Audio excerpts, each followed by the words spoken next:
Assalamualaikum warahmatullahi wabarakatuh. Selamat pagi dan selamat pagi semua. Ya, perkenalkan saya dosen Fakultas UPUSU, Dr. Fajar Kapi Rizky, dosen mata kuliah Klinik Perlindungan Perempuan dan Anak.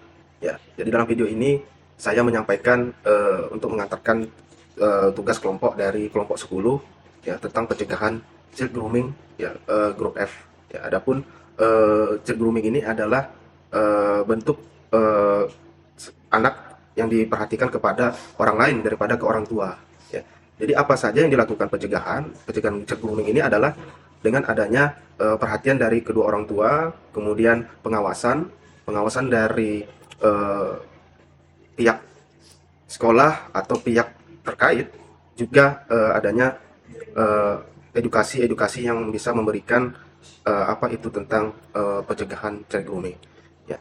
Jadi di sini eh, adapun nanti disampaikan oleh mahasiswa-mahasiswa kelompok 10 ya dalam video ini untuk memberikan bagaimana informasi dan edukasi yang bisa memberikan manfaat kepada masyarakat maupun juga kepada eh, anak-anak, kepada orang tua ya dan kepada seluruh masyarakat yang perlu penting dalam pencegahan child grooming. Terima kasih. Wassalamualaikum warahmatullahi wabarakatuh.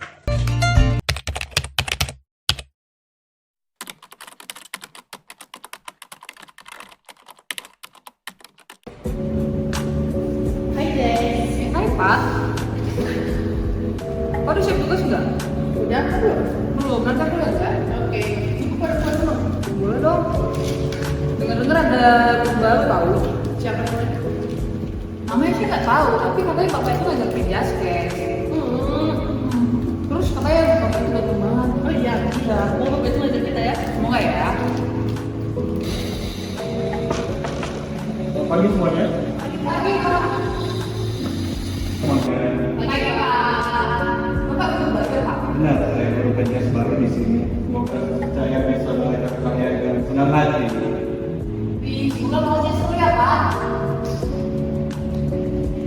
Ini Pak.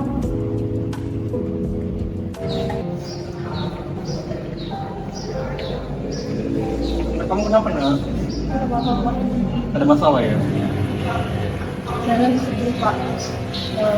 Mama saya sekarang udah gak peduli lagi sama saya. Mama saya sibuk sama kerjaannya terus. Dan gitu. Mungkin aja mau kabar masalah di kantornya. Keluarga saya memang udah gak bahagia Pak semenjak ayah saya begini. Coba aja kalau ayah saya masih ada, itu keluarga kami harmonis. Dan gitu. Mama kamu selalu sayang sama kamu. Dan kalau kamu mau cerita sama saya selalu mengerti kamu kok.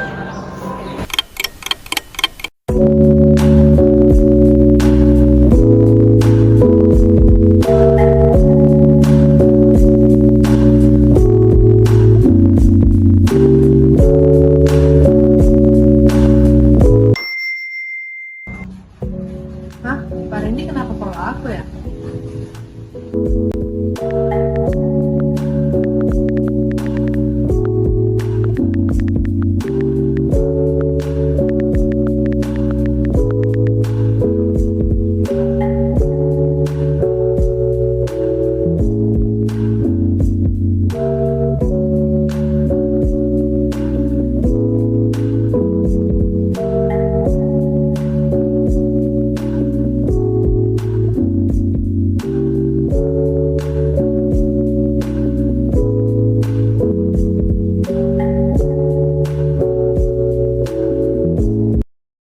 Ah, Pak Randy baik banget.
Besok. Kamu mau pesen apa? Kalau aku apa cerita? Tadi yang kemudian beda.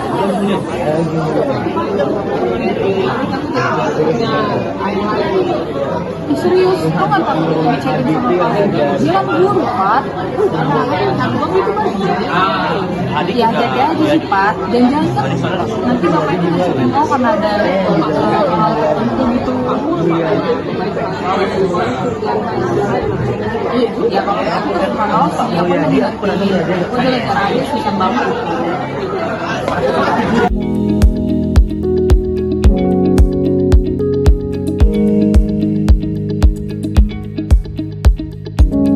Dua jam kemudian. Baik, pelajaran sudah selesai hari ini. Kelas saya bubarkan dengan Patricia. Silakan duduk di sini. Yang saya omongin. Baik Pak, terima kasih Pak. Ya. Patricia tuh duluan ya. Dadah. Ini nih Pak.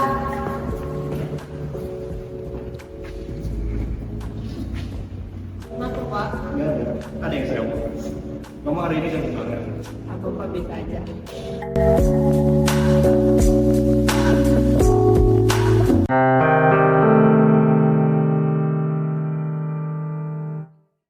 Yang ini kamu udah makan belum?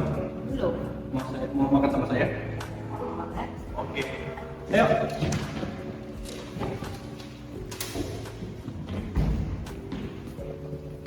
Besok. Ternyata apa? Kok sih cerita sama Pak Randy? Enggak, udah nggak ada. Kemarin aja terakhir. Serius? Ntar kok bohong. Enggak, jadi sama ada bohong. Kalau bukan bicara lagi pasti kamu pasti tahu.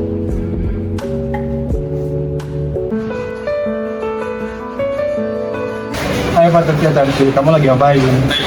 Lagi tiduran aja Pak sambil main HP. Udah, kalau Bapak? Bapak bisa aja.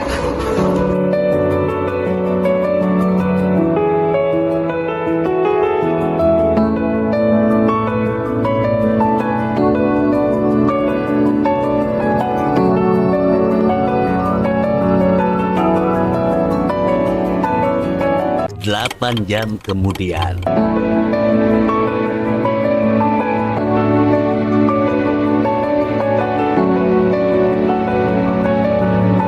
Besok. Nah, bangun nah, udah siap. Nah, ya belum bangun juga. Nah, bangun nah. Patricia, sayang bangun. Nah.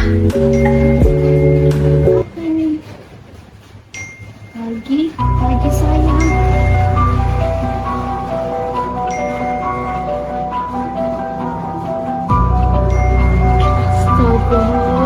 Patricia, bangun kamu Patricia, bangun.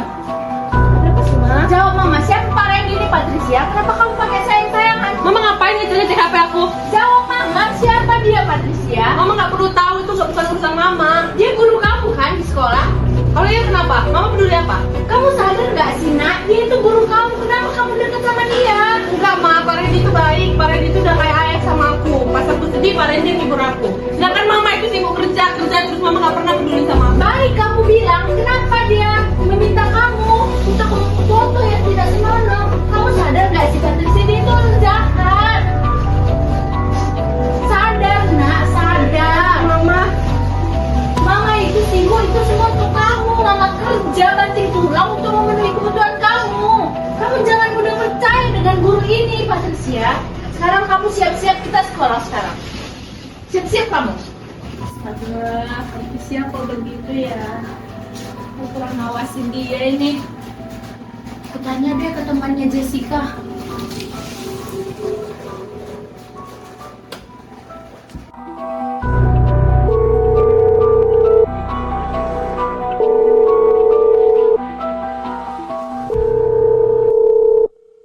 Halo Mbak Jessica.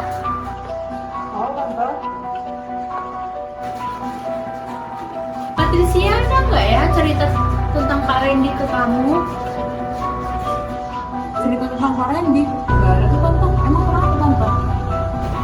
bukannya kalian sering ya teleponan sampai larut malam? Hah? Teleponan? Gak ada tuh tante, mungkin Patricia teleponan sama yang lain kan. Patricia ngakunya teleponan sama kamu tiap hari sampai bergadang gitu. Gak ada tante. Oh, kalau begitu ya sudah deh nak. Kemarin pas pulang sekolah, aku lihat Patricia sama Pak Randy tante. Mereka jalan bareng. Terus Pak Randy manggil Patricia dengan sebutan sampai tante. Astaga, ternyata mereka sudah sedekat itu ya nak. Loh, tante udah tahu? Iya, tante baru tahu pagi ini. Tante lihat isi chatan mereka semua. Astaga tante. Ya sudah nak. Sudah dulu ya, tante ini mau ke sekolah sama Patricia. Sudah ya nak. Oh, iya tante, hati-hati tante. 2 jam kemudian. Selamat masuk. Benar-benar orang tempat sekolah.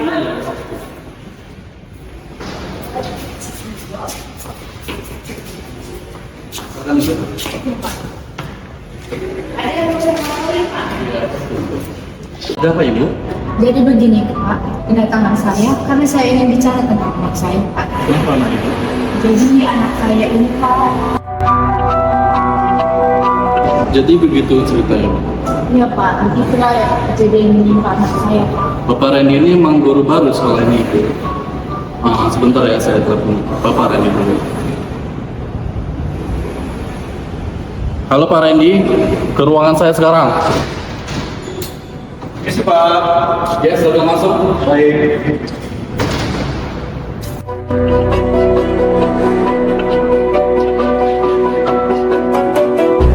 Ini ada apa ya? Jadi Bapak yang namanya Pak Randy. Tenang Ibu, sebentar ya. Jadi begini Pak Randy, saya telah mendengarkan bahwa Bapak telah melakukan chat grooming terhadap Patricia. Apakah benar Pak? Hah? Chat grooming? Nggak pernah Pak, saya nggak pernah melakukan chat grooming Pak. Saya hanya berusaha untuk menjadi teman cerita untuk Patricia Pak.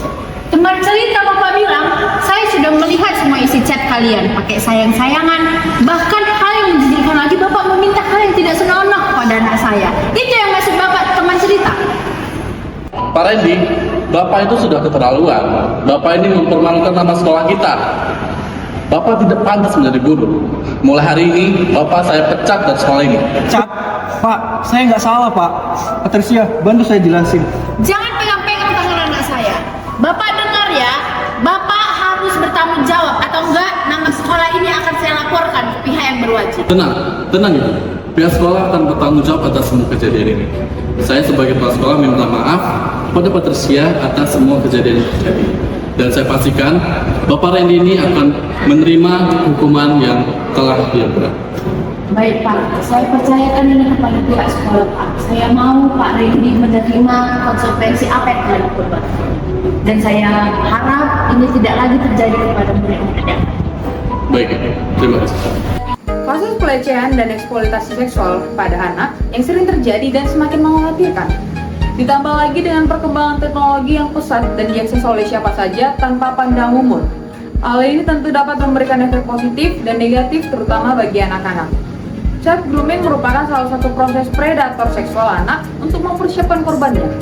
Pelaku menggunakan kepiawaiannya untuk membangun hubungan dan kepercayaan terhadap targetnya. Chat grooming dapat dilakukan secara langsung atau melalui media sosial seperti melalui Twitter, Instagram, Telegram, atau WhatsApp, atau dapat juga dilakukan melalui aplikasi game online yang menyediakan fitur chat atau video call seperti Hago dan lain-lainnya. Kejahatan chat grooming diawali dengan adanya tindakan merayu oleh pelaku, lalu dilanjutkan dengan proses menyiapkan situasi dan kondisi agar anak menjadi korban yang lebih patuh dan menuruti keinginan pelaku. Kejahatan chat grooming memiliki langkah-langkah dalam prosesnya sebelum korban benar-benar terpengaruhi oleh pelaku. Langkah pertama, pelaku akan memilih anak-anak yang akan menjadi korban. Pelaku memilih korban berdasarkan penampilan, kemudahan akses terhadap korban. Pelaku akan mendekati anak-anak yang menjadi calon korban untuk mendapatkan akses secara menyeluruh dan mulai mengisolasi anak secara fisik dan emosional agar anak nantinya dapat dipengaruhi. Pelaku juga akan melancarkan berbagai aksi untuk selalu berada di dekat korban dengan cara menawarkan bantuan, memberikan perhatian, atau memberikan hadiah. Langkah ketiga, pelaku akan mengembangkan kepercayaan terhadap korban. Langkah ini merupakan tahapan yang paling penting karena pelaku membangun rasa kepercayaan, ikatan emosional, bahkan kerjasama terhadap korban dan juga keluarga dari korban untuk memudahkan pelaku melakukan aksinya tanpa dicurigai oleh orang tua korban. Baik teman-teman, seperti yang telah dijelaskan oleh teman saya yaitu Jessica, dapat disimpulkan bahwa child grooming merupakan kejahatan yang serius yang terjadi pada anak-anak yang harus dilindungi karena anak-anak merupakan generasi penerus bangsa. Oleh karena itu, negara telah menciptakan peraturan mengenai kejahatan yang terjadi pada anak-anak. Berdasarkan Undang-Undang Nomor 35 Tahun 2014 tentang Perlindungan Anak, perilaku guru yaitu Pak Randy tadi terhadap siswa yaitu Patricia dapat dikategorikan sebagai tindakan yang melanggar hukum, terutama pada pasal 76D dan 76E yang mengatur tentang perlindungan anak dari kekerasan seksual. Adapun ancaman pidana untuk pelanggaran ini bisa mencapai 15 tahun penjara, terutama bila dilakukan oleh seseorang yang seharusnya melindungi anak, yaitu seperti guru. Perilaku Randy juga melibatkan komunikasi elektronik atau chatting pada media sosial yang diatur dalam Undang-Undang ITE pada pasal 27 ayat 1 yang isinya melarang distribusi atau penyebaran konten yang mengandung kesusilaan. Ancaman pidana bagi tindakan tersebut yaitu adalah 6 tahun penjara. Dalam kasus ini, pihak sekolah memiliki kewajiban untuk melindungi siswa dari perilaku yang tidak pantas oleh tenaga pendidik. Kegagalan dalam pengawasan atau tindakan preventif dapat membuat sekolah turut bertanggung jawab, terutama dalam aspek tanggung jawab moral dan administratif terhadap orang tua dan siswa. Kepala sekolah yang menyadari kejadian ini wajib melaporkan tindakan pelecehan tersebut kepada aparat penegak hukum, yaitu polisi. Seorang guru yang terlibat dalam tindakan child grooming melanggar kode etik profesi dan dapat diberhentikan. Selain itu, tindakan seperti ini berpotensi menyebabkan pencabutan lisensi profesi, sehingga guru tersebut tidak diperbolehkan mengajar kembali di lembaga pendidikan manapun. Selain aspek hukum, kasus ini memberikan penjelasan mengenai pentingnya kesadaran dan keterlibatan orang tua dalam pengawasan interaksi online anak. Keterbukaan komunikasi antara orang tua dan anak dapat menjadi pencegahan efektif untuk kasus-kasus serupa.